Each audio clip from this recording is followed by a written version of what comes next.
22절에서 29절까지는 이방인 전도와 개척 전도의 정신과 성과에 대해 말한 바울은 이제 서바나 즉 스페인과 로마까지 가려고 계획을 세우고 있는 것입니다. 22절에는 여러 번 방해를 받았죠. 바울은 일찍부터 당시 세계의 수도였던 로마에 가려고 열망을 하였습니다. 이를 위해 계속 노력했지만 여러 번 방해를 받았죠. 그것은 자신이 전도하는 지역의 일이 끝나지 않았거나 이미 복음이 로마에 전도되었으므로 급히 서두를 이유가 없었기 때문이었을 것입니다. 더욱이 바울이 육로나 해로를 통해 로마로 가는 것에 신변상 위험과 경제적인 어려움이 있었다고 하는데, 그러나 아이러니하게도 제수 신분으로 갔기 때문에 두 가지 문제가 동시에 해결되었죠. 내가 일할 곳이 없고가 나오는데요. 이 지방에서의 전도 활동이 필요 없거나 끝났다는 말이 아니라 이 지방에서 자신이 해야 할 임무가 충분히 다 마무리되었다는 의미이고요. 여기 스페인은 이곳은 당시 로마 세계의 땅끝으로 불리웠던 로마가 지배하고 있었던 곳인다고 합니다. 헬라어로는 이베리아인데 아마도 바울은 땅끝까지 가서 내 정인이 되리라고 한 사도행전 1장 8절을 구하신 예수님의 지상 명령을 지키기 위해 스페인으로 가려는 열망을 불탔을 수 있습니다. 바울은 먼저 로마로 가서 그들과 함께 지내면서 기쁨을 나누다가 그들의 도움을 받아 스페인으로 가려는 계획을 세웠는데, 실제로 후에 그는 제수의 몸으로 2년 동안 로마에 감금되어 있었지만 비교적 자유로운 여건으로 로마 교인들과 접촉할 수 있었죠. 잠시 석방된 후 그는 스페인에 가서 전도를 했다는 기록이 후대에 남겨져 있다고 합니다. 더 자세한 내용은 사도행전 28장 32절을 보시면 됩니다. 그러나 지금은 예루살렘으로 가는 길입니다가 나오는데요. 지금 바울은 자신의 계획과는 달리 예루살렘으로 가지 않으면 안 되게 되었습니다. 그 목적은 성도를 섬기기 위해서였는데, 이 섬기는 사랑의 연보를 가지고 봉사하는 것이라고 고린도후서 8장 9절에는 얘기하고 있죠. 바울은 그것을 가지고 예루살렘으로 가려고 하였는데, 예루살렘 교회는 교회 지도자들이 사도들이 있는 어머니 교회였지만 지금의 핍박과 기근 때문에 큰 어려움 가운데 있는 가난한 유대인 성도들이 많이 있었다고 합니다. 그들이 궁핍한 상황이 아시아의 마게도니아, 지금의 이방인 교회들에게 알려졌고 사랑의 연보 즉 의연금이 모여졌다고 갈라디아서 2장 10절, 고린도전서 16장에는 기록되고 있습니다. 얼마나 헌금했기에가 나오는데요. 직역을 하면 얼마간의 친교가 되는 것이라고 하는데, 이 친교 교제는 협력이라는 뜻 외에 동정이라는 뜻도 있다고 합니다. 고린도전서 10장, 고린도후서 9장에 딱 기록되어져 있습니다. 원래 친교는 영적인 것인가 동시에 실제적 구체적인 것이며 참된 교제가 있는 곳에서 자연히 물질이 따라온다는 것이죠. 아마도 바울이 이 말을 사용한 것은 사랑의 모금이나 헌금이 물질적인 좋은 것을 나누는 교제 행위이기 때문이었을 것입니다. 이게 기꺼이 했기 때문에입니다라고 나오는데, 스스로 좋다고 결정하다의 의미이고 그들이 선한 뜻과 자발적인 결단을 나타내고 있습니다.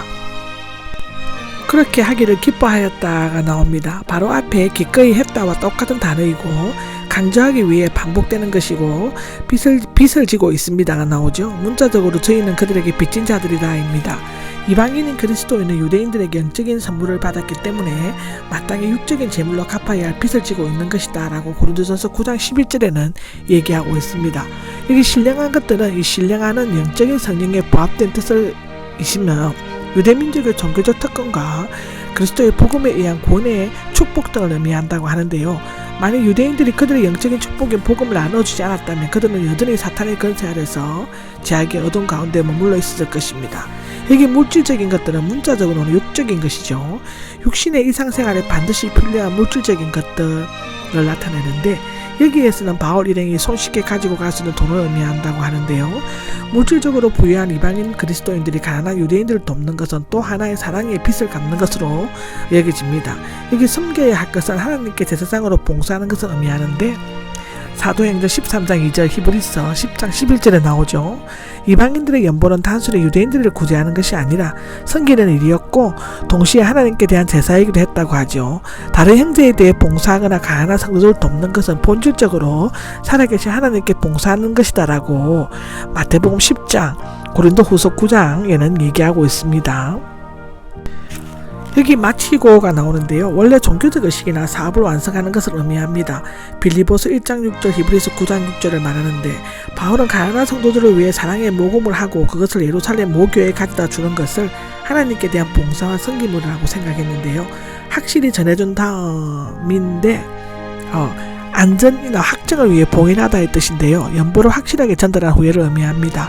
어김없이 전달하고 그것이 유대교회가 이방인에게 준 신령한 선물, 즉 복음의 전도의 열매임을 확실히 전가하고 난 후라는 것인데, 그리고는 로마를 거쳐 스페인으로 가려는 계획을 또다시 언급하고 있습니다.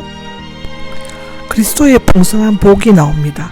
바울은 로마로 갈 때 그리스도께서 주시는 풍성한 은혜와 강력한 힘을 가지고 갈 것임을 말하였는데, 바울의 몸은 예루살렘으로 가고 있지만 그의 마음은 축복과 은혜와 기쁨이 충만하여 그것을 나누어주고 싶어서 로마를 향해 훨훨 날아가고 있었다고 기록되어져 있습니다.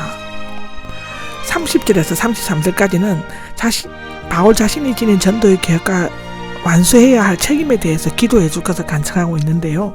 성령의 사랑이 나옵니다.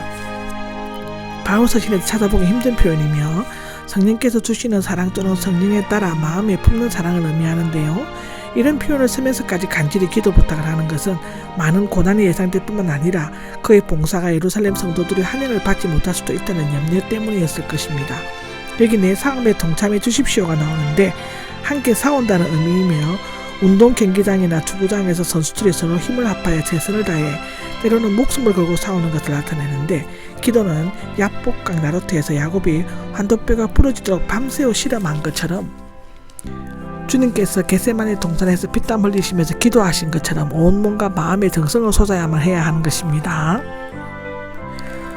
31절에서 32절까지는 바울은 세 가지 기도 제목을 제시하고 있습니다. 바울과 연관된 사람들이 대상이 되고 있는데, 첫째는 예루살렘에 있는 불순종한 유대인들에 대해서는 불순종한 자들에게 구출되도록이라고 합니다. 그들은 끊임없이 바울을 괴롭히고 죽이려고 하였죠. 바울은 주님을 위해서 자신의 목숨까지 귀한 것으로 여기지 않았지만 불신자들의 무모한 음모에 희생당함으로써 복음 전도에 방해를 받게 되는 것을 원치 않았습니다. 두 번째로는 믿는 유대인들에 대해서가 나옵니다. 내가 예루살렘에서 섬기는 유대 성도들에게 기쁨으로 받아들여지도록 하는데, 아직까지 율법의 구속에서 완전히 벗어나지 못하고 좁은 마음으로 가진 예루살렘 교회 성도들이 이방인 그리스도인들의 연보를 받아들이고 또한 이방인 사도들인 바울을 영접할 것인가도 불안한 요소로 남아 있었습니다. 세 번째로 로마 교인들에 대해서는 하나님의 뜻대로 기쁨으로 그들에게 가서 함께 쉴 수 있도록 나옵니다. 하나님의 뜻 가운데서 기쁨으로 로마로 가서 그들과 친교를 나누며 함께 쉬게 되기를 기도해 달라고 했는데, 실제로 이 기도는 후에 응답되었고 비록 죄수의 몸이었지만 자유로운 분위기 가운데서 함께 만나고 교제하면서 휴식할 수 있게 되었죠. 평화의 하나님이 마지막 33절에 나옵니다. 앞에서는 인내와 위로의 하나님, 또 소망의 하나님, 여기에서는 평화의 하나님, 즉 평안을 주시는 하나님으로 부르고 있습니다. 고린도전서 16장 33절에도 기록되어 있습니다. 지금 바울에게는 그 어느 때보다도 참된 평안과 진실한 평화를 절실히 필요로 하고 있었죠. 또한 로마나 예루살렘 교회로 팍스로나로, 즉 로마의 평화를 표현되는 정치적 군사적 평화보다는 그리스도께서 주시는 영적 일치와 사랑의 친교에 의한 평화가 시급히 요구되었습니다. 그런 평화를 주실 수 있는 분은 하나님과 그리스도밖에 없으며 그 하나님께서 여러분 모두와 함께 계시기를 기도하면서 마무리를 짓고 있습니다. 이것으로서 로마서 15장은 끝이 납니다.